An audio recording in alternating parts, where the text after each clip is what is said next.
All right, so where we left off, the negative could run counterplans, but if a counterplan was going badly, they could just kick it out of the debate. Now, when I started college in the fall of 1987, Baylor, my alma mater, had just won the national debate tournament back in April of 1987.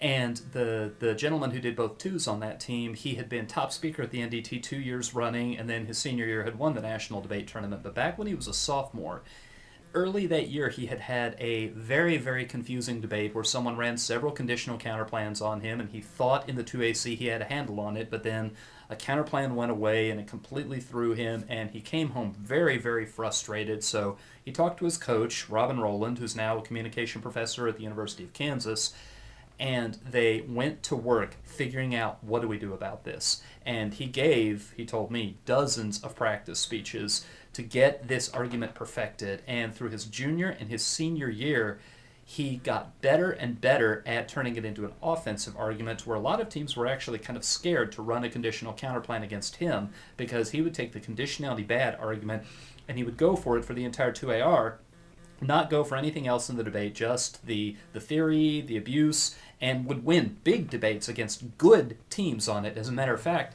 he threw a scare into his opponent in the final round because Dartmouth ran a conditional counterplan, he ran the conditionality argument in the 2AC, and then his partner, Griffin Vincent, extended it in the 1AR, and there was this big question mark over the room. Is Baylor going to go for conditionality bad in the final round of nationals?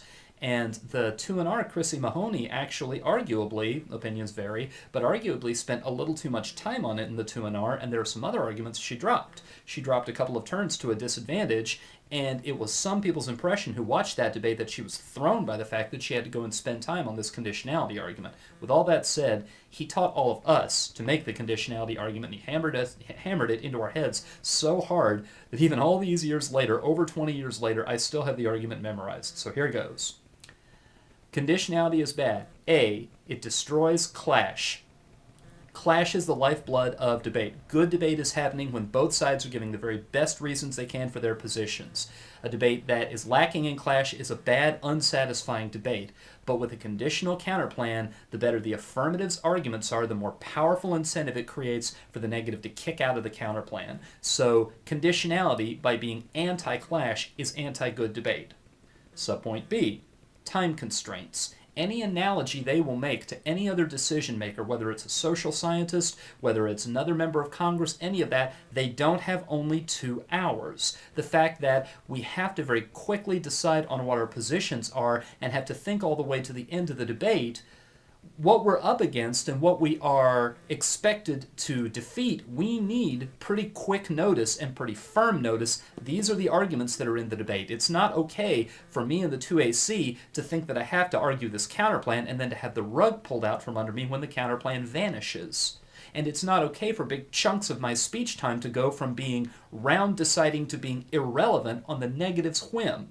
None of the analogies they will make, those decision makers don't operate under our time constraints, meaning those analogies are inapplicable to debate. C, argumentative irresponsibility. The reason that we have debate and the reason that our colleges fund debate is to teach us to be good arguers, and good arguers are good advocates. Good arguers do not take a position and then opportunistically switch out of the position. You know, you might see this as the precursor to the whole flip-flop thing that took place in the 2004 presidential election, and that we've seen ever since. And I'll confess to you, I always had kind of a hard time distinguishing this argument, argumentative irresponsibility, from the destroys clash argument. And even Lynn, the debater in question, he would admit occasionally that they're quite close to each other, but they were made as separate arguments. And you said in the C subpoint, argumentative irresponsibility, it was about advocacy is important, and learning to be an advocate and learning to take responsibility for your arguments was important, even independent of the idea that clash is what makes a debate good. D, the impact. It's a voting issue. 2 reasons. Reason number 1 is because of the damage done to this round. Already, this round is irreparable. By the time they respond, I will have given the 2AC, I will have been forced to give the 2AC with 2 worlds in mind at the end of the debate. The world with the counterplan, without the counterplan, and it doesn't matter what they choose in the 2NC. It doesn't matter if they change their mind and say, okay, we'll stick with the counterplan. They can't give me my 2AC back. So the round has already been conducted through the first three constructives, or almost halfway through the debate, under this set of assumptions that makes it impossible for me to have a truly strategic set of arguments. So the damage to this round at this point cannot be undone. So when you look at the bottom of that ballot and it says the better debating was done by, you can't rationally assess it because we weren't given an argumentative setup that let us show what we're capable of. And the people who made the decision to take away the basis for a sound decision who did the better debating, the people who made that decision was a negative team by running the counterplan conditionally. The second reason it's a voting issue is to deter them from doing this again. The effect of them losing the debate on conditionality will be that they will think twice before they do it again. Now in college I did fast debates, so it sounded more like this. Conditionality bad. A, destroys clash. The more we clash, the more incentive they have to kick it out. B, time constraints.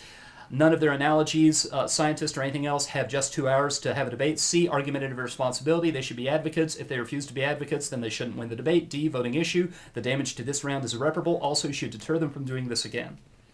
I can still do that all these years later.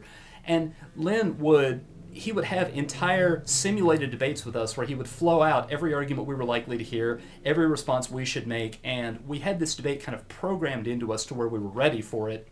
Still, there were people who went that deep in defending conditionality on the other side, and they were very ready for every argument we were going to make, and they were very comfortable running conditional counterplans, and that controversy raged, and judges hated it. I got to tell you, I very rarely met a judge who enjoys theory debates. Mostly they want to hear about the substance of the topic. They want to see your research on display. They want to hear a good link-turn debate on a disadvantage. They don't want to hear affirmatives whine about, you can't decide this debate fairly, and negatives whine about, it's hard to be negative, we need every tool at our disposal. They don't want to hear that. They want to hear something else. So what came along? The first appearance of this would have been around 1986, but it didn't catch on. It didn't become really widespread until the early 1990s, and it was the idea of disposition of a counterplan, and it got the name dispositionality, which is adding unnecessary syllables as far as I'm concerned. And there are two ways to think about it. There are two things that people commonly mean when they use that term. One of them is very streamlined. I'm going to mention it only briefly. I used to call it contract dispositionality, which was the affirmative would ask after the 1NC, after there had been a counterplan, the question was usually phrased, what's the status of the counterplan?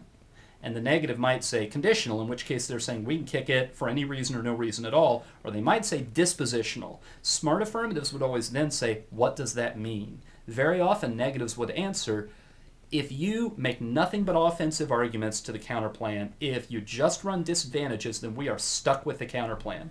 But if you make any theory arguments, if you say it's topical and that's illegitimate, if you make any competition arguments, then we can use those to kick out of the counterplan. And that at least gave the affirmative some notice what was going to happen. That's one thing that people sometimes mean when they say that a counterplan is dispositional, but it's not the original understanding of it. The original understanding was the result of some very high quality thinking by people that I think very highly of in the activity.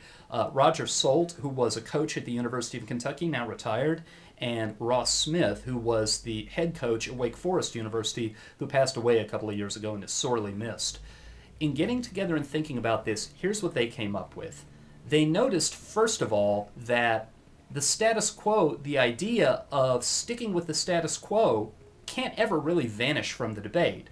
And you'll hear often in discussions of the disposition of a counterplan, the status quo is still always an option.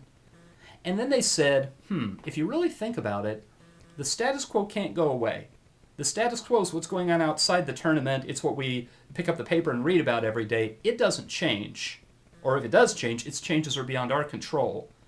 And then the affirmative, they have a proposal that they're going to be very reluctant to change through the course of the debate because they know, as we talked about in a couple of the previous videos, that the negative will come at them and swarm all over any argument where they change the 1AC plan. So the affirmative is locked into the 1AC plan, and the negative is in some sense locked into the status quo. The negative can argue a counterplan. The affirmative can argue a permutation of the plan and the counterplan. Each side gets to modify the position that they're locked into with one modification. So if the negative only runs one counterplan and the affirmative only runs one permutation to the counterplan, that's still a very reasonable, very constrained, debatable way to let each side modify their advocacy in a way that they can then get back out of. So what they would say is, here's what the judge ought to do at the end of the debate. The judge has 4 options: counterplan by itself, plan by itself, the permutation, and sticking with the status quo. 2 of those include the entirety of the affirmative plan, plan by itself and the permutation. 2 of those include not doing the plan, counterplan by itself, stick with the status quo. Which means the negative, as they get down to the end of the debate, can say, sticking with the status quo would be the most desirable option, so you the judge, should just decide not to act at all, and that means voting negative. And here's sort of a concrete analogy to help you think about it. And it was this concrete illustration that got me thinking about doing this whole video in the first place, so this is the big payoff. Let's imagine that last night you and your wife had a really good dinner party and you've got the leftovers sitting there in the kitchen, and tonight you're thinking about what do you want to do for dinner, and you're looking at those leftovers and they look pretty good. I mean, it was really, really good food, but there's a little part of you that says, oh, I'm ready for something different. And we had that for dinner last night, so let's think about our options. And the first thing you do is you think about Bob's Sports Bar. Now, Bob's Sports Bar is this really fun, loud place. You and your wife both know Bob personally. Bob pretty much lets you get away with anything as long as you're not ruining anybody else's meal, and he's a talkative guy, and you would really have a good time at Bob's Sports Bar. But your wife says, you know what? I really want us to go to Maple Garden. Maple Garden is a Chinese place just up the street from Northwest Christian University. I really like Maple Garden. She says, I really want to go to Maple Garden. I really want to have the orange chicken. And you know how much you like the mapo tofu. I mean, tell me that doesn't sound good. And you're thinking, yeah, I guess it does. And so now, resolved, we should eat dinner at a restaurant. The affirmative plan, we should go to Bob's Sports Bar. The counter plan, we should go to Maple Garden. Permutation, we should go to Bob's Sports Bar, but we should order delivery from Maple Garden. So that would keep the entirety of the affirmative plan. You'd go to Bob's Sports Bar, and Bob would find it hilarious if you showed up to his bar and then ordered out. He'd get a good laugh of it right along with you, as long as you were courteous, ordered some drinks, you're a regular, you don't do it every time. So that permutation's a decent idea and includes the entirety of the affirmative plan. But in addition, the 2 of you, after batting around all those options, you might look at each other and say, you know what? These leftovers look really, really good. And you might just stay home. And staying home, I have a spider coming down. Where'd you come from? Staying home might be the best of all the options, which of course would mean a negative win. So, when you're thinking about what to do as far as counterplans, this is the kind of thing I think I would only talk about if you had a very advanced judge who had either they'd had their own debate career or they had been around in judging for a very long time and they find this kind of thing interesting. But it's the kind of thing that you on the negative can defend as very reasonable. It mirrors almost perfectly the privileges that the affirmative has, and it doesn't get out of hand. So counterplan disposition as originally conceived, where the status quo is an option and the affirmative has the option of the permutation, so each side has the locked-in advocacy and each side has a limited ability to modify that advocacy. That may be the best way to wrap up this whole controversy and settle the question of whether you can kick out of a counterplan late in a debate.